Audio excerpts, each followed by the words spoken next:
Hi everyone, this is Pooja. Welcome back to my YouTube channel I S point. मैं आपको pronounce के बारे में पढ़ा रही थी बट बीच में मैंने लीव ले लिया था। I am really sorry for that. तो आज से हम फिर से स्टार्ट करेंगे। तो हम क्या पढ़ रहे थे? प्रोनाउंस के बारे में पढ़ रहे थे, यानी काइंड्स ऑफ प्रोनाउन के बारे में पढ़ रहे थे।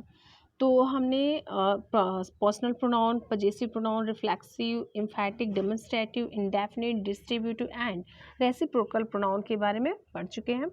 जो आज हम पढ़ने वाले हैं वो हम पढ़ने वाले हैं इंट्रोगेटिव प्रोनाउंस के बारे में कि व्हाट इज़ इंट्रोगेटिव प्रोनाउन, ये इसका यूज़ कैसे होता है, इसका मतलब जो भी इसमें आपके दिमाग में जो क्वेश्चंस अभी हैं या फिर जो हम कंपटीशन में बैठते हैं वो सारी चीज़ें हम इस वीडियो में जानेंगे।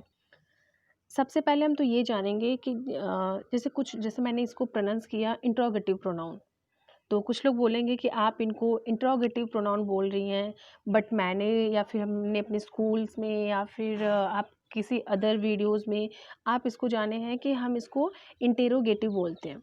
सो डजेंट मीन कि मैं गलत बोल रही हूँ या फिर आप गलत बोल रहे हो, ये दोनों सही है। एक्चुअल में होता क्या है कि इन इंडिया हम क्या बोलते हैं? Interrogative pronoun. इंडिया में हम क्या बोलते हैं? Interrogative pronoun. बट अगर हम ऑक्सफोर्ड में देखें तो वहाँ पे हमारा जो होता है वो प्रोनाउंसिएशन होता है इंट्रोगेटिव प्रोनाउन। तो इसमें आप कंफ्यूज मत होइएगा कि ये गलत है या ये गलत है, ठीक है। सो इंट्रोगेटिव, जिसका मतलब क्या होता है? टू आस्क क्वेश्चंस, जिनसे मतलब हम क्वेश्चन पूछा जाता है, वो हमारा इंट्रोगेटिव प्रोनाउन होता है। मीन्स कि जिस प्रोनाउन का प्रयोग प्रश्न करने के लिए किया जाता है उससे हम इंट्रोगेटिव प्रोनाउन कहते हैं। They are 5 interrogative pronoun: who, whom, whose, which, what। अब कुछ लोग बोलेंगे कि जैसे हमारे दिमाग में स्टार्टिंग से जब हम बचपन में स्कूल जाते हैं तो या फिर हम सीखते हैं तो हमारे दिमाग में फिट होता है कि वो सारे जितने भी WH होते हैं वो सारे क्या क्वेश्चंस करने के लिए होते हैं, वो सारे प्रोनाउंस होते हैं, मतलब इंट्रोगेटिव प्रोनाउंस होते हैं। तो वो ये नहीं है कि सारे जो हैं वो इंट्रोगेटिव प्रोनाउन ही होते हैं, यानी जितने भी WH से स्टार्ट हो या फिर जितने भी क्वेश्चंस करने वाले हों, जैसे हमारा वाई, वेयर, हु या फिर हुज, विच, हाउ, ये सारे क्वेश्चंस क्या क्वेश्चन पूछे जाते हैं। या फिर आप बोल सकते हो कि क्या उसको वेन, वाई। तो आप लोग बोलोगे कि ये सारे भी तो क्वेश्चन ही पूछे जाते हैं, ये सब मतलब जितने भी WH से स्टार्ट है वो हमारा क्या है? इंट्रोगेटिव प्रोनाउन है। जी नहीं, इंट्रोगेटिव प्रोनाउन अलग है और जो हमारा और भी वर्ड्स होते हैं वो हमारा अलग है। जैसे मैंने यहाँ पे लिखा है कि हु, हुम, हुज, विच, व्हाट, ये सिर्फ 5 ही इंट्रोगेटिव प्रोनाउन होते हैं। कैसे होते हैं और वो कैसे नहीं होते हैं वो मैं आपको अभी बताऊँगी। अब जैसे हम जानते हैं कि जो हमारा प्रोनाउन होता है वो हमारा नाउन के प्लेस पे यूज़ किया जाता है। तो अकॉर्डिंग टू ग्रामर, हु, हुम, विच, हुज, व्हाट, ये सारे जो होते हैं ये सारे नाउन से रिलेट होते हैं, यानी इसका जवाब हमेशा हमें, जब भी हम इसमें क्वेश्चन पूछेंगे तो इसका जवाब हमेशा हमें नाउन में मिलेगा। मतलब नाउन और प्रोनाउन दोनों में मिलता है। क्यों? क्योंकि जो प्रोनाउन है वो नाउन के स्थान पे ही यूज़ किया जाता है।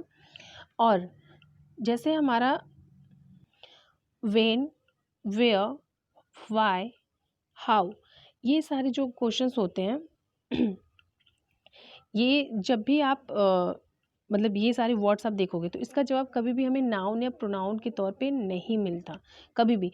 क्यों? क्योंकि these are adverbs: when, where, why, how.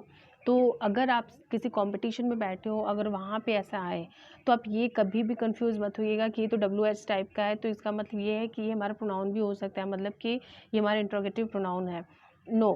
क्यों? क्योंकि ये हमारे इंट्रोगेटिव एडवर्ब्स होते हैं। क्योंकि जब आप पूछते हो तो इसका आंसर हमेशा हमें, मतलब आप बोल सकते हो कि इसका जवाब कभी भी हमें नाउन या प्रोनाउन में नहीं मिलता, ये अदर में जाता है। अभी जब मैं आपको सेंटेंसेस बताऊंगी या फिर जब इसको मैं अभी एग्जांपल दूंगी तो आपको ज़्यादा समझ में आएगा। और इन सारी चीज़ों मतलब when, where, why and how detail में मैं आपको जब एडवर्ब पढ़ाऊँगी तो उसमें मैं आपको समझाऊँगी। तो इतना आप कन्फ्यूज़ दूर कर लीजिए कि ये जब चारों चीज़ें आएँ तो ये हमारा इंट्रोगेटिव प्रोनाउंस नहीं होते हैं। There are only 5 interrogative pronouns जो मैंने आपको बता दिया है कि हु, हुम, विच, हुज एंड व्हाट, यही हमारे क्या होता है इंट्रोगेटिव प्रोनाउंस होते हैं।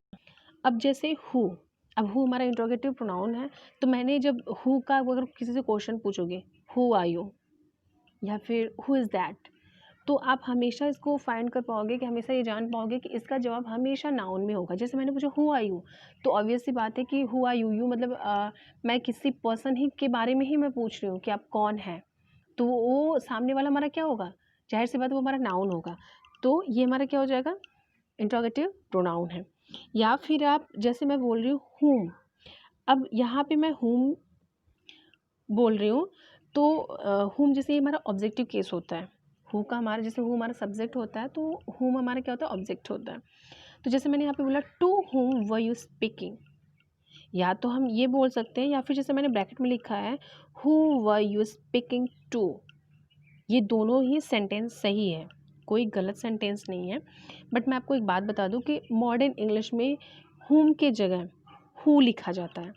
मतलब आप बोल सकते हो कि मॉडर्न इंग्लिश में हु जो है वो ऑब्जेक्टिव केस में भी इस्तेमाल किया जाता है। जैसे अगर मैं बोलूँ कि who were you speaking to, ये हमारा बहुत ही मॉडर्न इंग्लिश में यूज़ होता है। हम अब क्या यूज़ करते हैं, जैसे ये हम हमारा जो सेंटेंस है to whom were you speaking, ये हमारा ग्रामेटिकल बहुत ही मतलब एकदम सही है, परफेक्ट, दोनों हालांकि सही है, कोई गलत नहीं है। बट अगर मॉडर्न इंग्लिश की बात करें तो मॉडर्न इंग्लिश में हमारा होता है कि who were you speaking to, हमारा ये यूज़ होता है। जैसे कि अगर आप न्यूज़पेपर पढ़ते हो या फिर आप कोई आर्टिकल वगैरह पढ़ोगे, तो वहाँ पे यही लिखा रहेगा who were you speaking to, तो वहाँ पे हमारा यही तो यूज़ होता है। बट अगर आप कोई कंपटीशन का एग्ज़ाम देने बैठते हो या फिर आप ग्रामर लिख रहे हो, तो वहाँ पे आपका ये यूज़ नहीं हो सकता। अगर आप ये यूज़ करते हो तो आपका गलत माना जाएगा। तो क्योंकि मैंने आपको पहले ही बताया था कि स्पीकिंग जो होती है वो थोड़ा डिफरेंट होता है, और जो हमारा ग्रामेटिकल मतलब होता है वो हमारा थोड़ा अलग होता है। तो स्पीकिंग में आप थोड़ा बहुत मतलब सेंटेंसेस आप वर्ड्स इधर उधर भी करते हो तो इतना माइंड नहीं किया जाता, या फिर लेकिन जब हम वही चीज़ लिखते हैं, कंपटीशन में बैठते हैं, तो उस चीज़ को बहुत बारीकी से देखी जाती है। तो ये हमारा होम हो गया। या फिर से हुज़, अब हुज़ क्या है, हुज़ इज़ दिस बुक। अब मैंने पूछा ये बुक किसका है, तो जाहिर सी बात है ये बुक जिसका भी होगा वो नाउन होगा, यानी सामने वाला हमारा क्या है, नाउन है, पर्सन है। तो मैंने आपको पहले बताया कि noun is the name of person, place और थिंग, एंड प्रोनाउन जो होता है वो किसके जगह पे यूज़ होता है, नाउन की जगह पे यूज़ होता है। तो हुज़ जो है वो किसके बारे में बात हो रही है, ये किसी पर्सन के बारे में बात हो रही है, किसी नाउन के बारे में बात हो रही है। या फिर विच इज़ योर पेन, अब जैसे मैंने कहा कि थिंग्स, अब विच इज़ योर पेन, अब पेन जो है वो किसका है, तो पेन जाहिर सी बात है किसी पर्सन का ही होगा, किसी लड़की का भी हो सकता है, किसी लड़के का भी हो सकता है, किसी औरत का भी हो सकता है, किसी आदमी का भी हो सकता है। तो ये हम पर्सन की बात कर रहे हैं। या फिर व्हाट, एक हमारा स्कूल में हम जाते हैं तो सबसे बेसिक क्वेश्चन होता है व्हाट इज़ योर नेम, या फिर बचपन से सीखते आ रहे हैं कि व्हाट इज़ योर नेम। तो यहाँ पे भी व्हाट इज़ योर नेम या फिर व्हाट्स योर नेम, ये किसके बारे में पूछा जा रहा है, आपके बारे में पूछा, यानी पर्सन के बारे में बात हो रही है। तो जब भी हमारा मतलब नाउन के बारे में बात हो तो हमारा क्या होता है, इंट्रोगेटिव प्रोनाउंस होते हैं। इतना समझ में आया।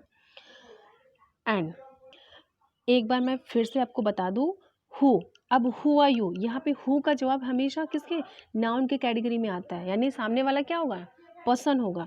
Who is that, who are you, या फिर to whom were you speaking, हुम वर यू स्पीकिंग टू। या फिर यहाँ पे मैं एक और सेंटेंस जैसे बोल सकती हूँ कि अबाउट हुम, जैसे यहाँ पे मैंने हुम का सेंटेंस लिखा हुआ है ना, तो वहाँ पे मैं बोल सकती हूँ अबाउट हुम वर यू स्पीकिंग। तो अगर इसको हम मॉडर्न इंग्लिश में लिखना चाहे तो उसके मॉडर्न इंग्लिश में लिखेंगे, सॉरी मैंने यहाँ पे थोड़ा गलत बोल दिया, अबाउट हुम वर यू टॉकिंग, किसके बारे में आप बात कर रहे हो।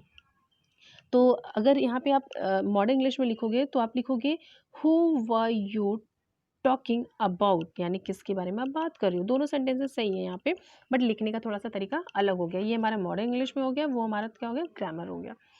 तो ये हमारा, ये इतना आप ध्यान रखो कि ये सारी चीज़ें किसके बारे में बात हो रही है, पर्सन के बारे में, नाउन के बारे में बात हो रही है। जैसे हुज हमारा क्या होता है, ये हमारा पजेसिव केस होता है। अब जैसे मैंने बोला कि हुज इज़ दिस बुक, और मैंने कहा कि हुज इज़ दिस पेन, या आप बोल सकते हो मतलब कुछ भी है जो आपका सेंटेंस आपका हो। तो यहाँ पे हुज क्या है, मतलब पजेसिव केस में आ जाता है, वो मतलब पोजीशन को शो करता है। अब जैसे कि यानी ये किसका बुक है, वो वहाँ पे पजेसिव को शो कर रहा है। तो जाहिर सी बात है यहाँ पे भी हमारा नाउन के ही बारे में बात हो रहा है। Which is your pen, which is your book. तो यहाँ पे हमारा क्या, ये जाहिर सी बात है ये भी हमारे नाउन के ही बारे में बात हो, यानी जहाँ भी नाउन या प्रोनाउन के बारे में बात की जाए वो हमारा क्या होता है, इंट्रोगेटिव प्रोनाउन होते हैं। There are 5 interrogative pronoun, who, whom, whose, which and what. And one more thing, मैं आपको बता दूं कि विच का प्रयोग कभी भी हम इंसानों के लिए मतलब वो यूज़ नहीं होता। विच का प्रयोग हमेशा नॉन लिविंग थिंग्स के लिए यूज़ होता है। जैसे विच इज़ योर पेन, इंसानों के लिए हम विच का यूज़ नहीं कर सकते, ये हमेशा नॉन लिविंग थिंग्स के लिए होता है। अब जैसे विच इज़ योर पेन, तो जो ये किसके बारे में, विच इज़ यानी पेन तो बहुत सारे, यानी आपका इसमें पेन कौन सा है, तो यानी पेन किसकी किसकी पेन के बारे में, मतलब आपका पेन कौन सा है। अब यहाँ पे हमारा क्या है, विच इज़ योर पेन, आपका पेन कौन सा है। तो यहाँ पे आपका ये यानी किसके बारे में मतलब बात हो रही है, पेन के बारे में हो रही है। अब मैंने आपको बताया था पहले कि जो थिंग्स मतलब प्लेस के बारे में, थिंग्स के बारे में और पर्सन के बारे में जब आए तो हमारा नाउन होता है। तो यहाँ पे थिंग्स, हमारा पेन क्या है, थिंग है। और मैंने ये भी आपको नोट करा दिया कि विच का प्रयोग कभी भी लिविंग थिंग्स के लिए नहीं की जाती, ये हमेशा नॉन लिविंग थिंग्स के लिए की जाती है। तो which is your pen, which is your book, तो ये हमारी सारी चीज़ें क्या होती हैं, नॉन लिविंग थिंग्स के लिए यूज़ होती है। अब व्हाट, अब what's your name, what is your name, तो ये हमारा जाहिर सी बात है पर्सन के लिए ही बात हो रही है। या फिर जैसे आप कोई भी अगर शो देखते हो या फिर आप अगर कंपटीशन में एग्ज़ाम देने बैठते हो तो वहाँ पे अक्सर जैसे कोई भी दे देता है जैसे which of the following leader, तो which of the following leader, वहाँ पे which of the following leader, अब वहाँ पे हमारा क्या है, नाउन से ही जाहिर सी बात है रिलेटेड आएगा, तो वो हमारा क्या हो जाएगा, जाहिर सी बात है हमारा इंट्रोगेटिव प्रोनाउन हो जाएगा। अब हम जानेंगे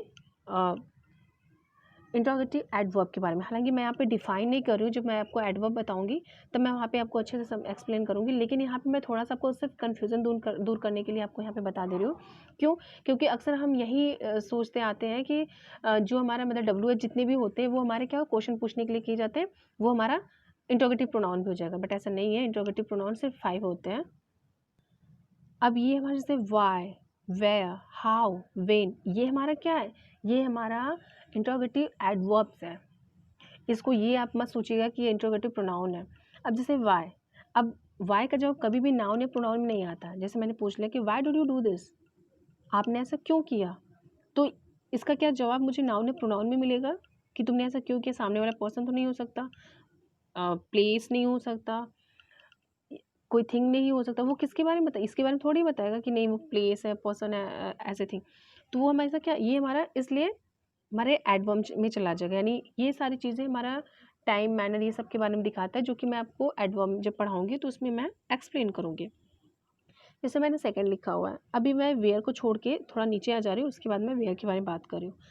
जैसे मैंने हाउ लिखा हुआ है, तो हाउ, अब एक जनरल क्वेश्चन होता है, हम अक्सर अक्सर मिलते हैं तो पूछते एक दूसरे से कि हे, हाय, हाउ आर यू, तो हाउ आर यू, अक्सर हम जब हाउ आर यू कोई उम्र पूछते हैं तो आप कैसे हो, तो हमारा जवाब क्या होता है, I am fine, I am doing well. तो यहाँ पे जब आप बोलते हो आई एम फाइन, तो आई एम फाइन का मतलब क्या ये हमारा नाउन है, नहीं। यानी अब देखो जैसे अब कुछ लोगों ने आई, तो आपने बताया था कि ये प्रोनाउन है, ओके, बट यहाँ पे कोई भी चीज़ नाउन से रिलेट नहीं की जा रही है। मैंने यहाँ पे जब प्रोनाउन पढ़ाया था तो वहाँ पे बताया था कि जब भी हमारा प्रोनाउन क्या होता है ना, वो नाउन के जगह पे यूज़ किया जाता है। तो यहाँ पे जब मैंने बोला आई एम फाइन, तो यहाँ पे जो हमारा आई है वो नाउन से रिलेट नहीं कर रहा है यहाँ पे, इसलिए हमारा क्या है, ये हमारा इंट्रोगेटिव प्रोनाउन नहीं है, ये हमारा इंट्रोगेटिव एडवर्ब है। उसके बाद मैंने लिखा when does the train arrive. अब यहाँ पे देखो व्हेन का मतलब क्या होता है, वो टाइम को दिखाता है, टाइम पूछता है कि यानी ये कब है। या फिर जैसे मैंने बोला कि व्हेन वर यू बॉर्न, तो यहाँ पे वो टाइम दिखाता है, टाइम को शो करता है, ये नहीं पूछ रहा है कि आप कहाँ हुए हो, वो तो अभी मैं क्वेश्चन बताऊंगी। यहाँ पे व्हेन का मतलब वो टाइम को पूछ रहा है, तो टाइम को पूछना तो ये हमारा प्रोनाउन में नहीं आता, इसलिए हमारा इंट्रोगेटिव प्रोनाउन ये नहीं है। अब हम आते हैं वेयर पे कि वेयर, अब जैसे यहाँ पे मैंने लिखा है कि वेयर इज़ माई पासपोर्ट, तो मैंने कहा वेयर इज़ माई पासपोर्ट। अब यहाँ पे ठीक है, ये भी हमारा नहीं दिखा था, प्लेस को नहीं दिखाया, बट जैसे मैंने यहाँ पे लिखा है वेयर डू यू लिव, तो कुछ लोग बोलेंगे, जाहिर सी बात है जब हम क्वेश्चन करते हैं वेयर डू यू लिव तो हम यही लिखते हैं कि मैं मुंबई में रहता हूँ, मैं कोलकाता में रहता हूँ, मैं इंडिया में रहता हूँ, मैं अमेरिका में रहता हूँ, यूके में रहता हूँ, ऐसे आंसर्स होते हैं। तो आपके मन में ये आएगा कि आपने तो कहा था कि जो हमारा नाउन होता है वो हमारा पर्सन, प्लेस, मतलब जो प्लेस का नेम आता है वो हमारा नाउन होता है, तो जो भी हमारा रिस्पॉन्स होगा तो जाहिर सी बात है कि वो हमारा क्या होगा, नाउन हो जाएगा। तो यहाँ पे वेयर तो हमारा इंट्रोगेटिव प्रोनाउन में आना चाहिए। Okay, let me clear. तो यहाँ पे जैसे मैंने यहाँ पे लिखा हुआ है आई लिव इंडिया, तो क्या ये हमारा आंसर करेक्ट है? आप इंग्लिश जो पढ़ते हो तो कहीं भी आप ये पाते हो वहाँ पे लिखा है आई लिव इंडिया? नहीं। अब ये देखिए मैंने यहाँ पे लिखा है कि आई लिव इन इंडिया, यहाँ पे मैंने इन लगा दिया। जब हम इन इंडिया लगा देंगे तो हमारा वो क्या हो जाएगा, एडवर्ब हो जाता है। तो ये हमारा आई लिव इंडिया, ये तुम्हारा गलत है। आई लव इंडिया सही है, but I live India, I live India थोड़ा अजीब नहीं लग रहा है सुनने में? तो ये हमारा क्या हो जाएगा, इसलिए हमारा इंट्रोगेटिव प्रोनाउन नहीं है। अब उसमें हम आई लिव इन इंडिया जब लगा देते तो इन हमारा क्या हो जाएगा, इन इंडिया जब हमारा क्या हो जाएगा, वो एडवर्ब हो जाता है। एक और मैं जैसे क्वेश्चन पूछती हूँ, जैसे अक्सर हम बोलते हैं ना कि where are you going, where are you going, आप कहाँ जा रहे हो? तो आप बोलोगे अरे मैं कहाँ जा रहा हूँ, तो मैं मंदिर जा रहा हूँ, मैं मुंबई जा रहा हूँ, मैं कोलकाता जा रहा हूँ, तो ये भी तो प्लेस नेम है। Okay, let me clear. आप बोलते हो कि I am going to school, I am going to school, तो वहाँ पे आप ये नहीं बोलते हो आई एम गोइंग स्कूल, आप वहाँ पे लगाते हो I am going to school. तो यहाँ पे जब टू लगा देते हो, टू स्कूल लगा देते तो हमारा एडवर्ब हो जाता है। तो ये सारी चीज़ें तो हालांकि जब मैं एडवर्ब पढ़ाऊँगी तो मैं आपको बताऊँगी। तो यानी जितने भी हमारा इंट्रोगेटिव प्रोनाउन होते हैं, अगर वो मतलब 5 ही होते हैं, ये याद रखो आप, 5 होते हैं, और वो सारी चीज़ें क्या करते हैं कि इंट्रोगेटिव प्रोनाउन को दिखाते हैं। यानी जब इन शब्दों के क्वेश्चंस पूछे जाते हैं तो जिनका रिश्ता नाउन और प्रोनाउन से हो तो वो हमारा क्या होता है, इंट्रोगेटिव प्रोनाउन होते हैं। सो अगर ये वीडियो आपको पसंद आए तो please like, share and comment करना ना भूलें। Thank you so much.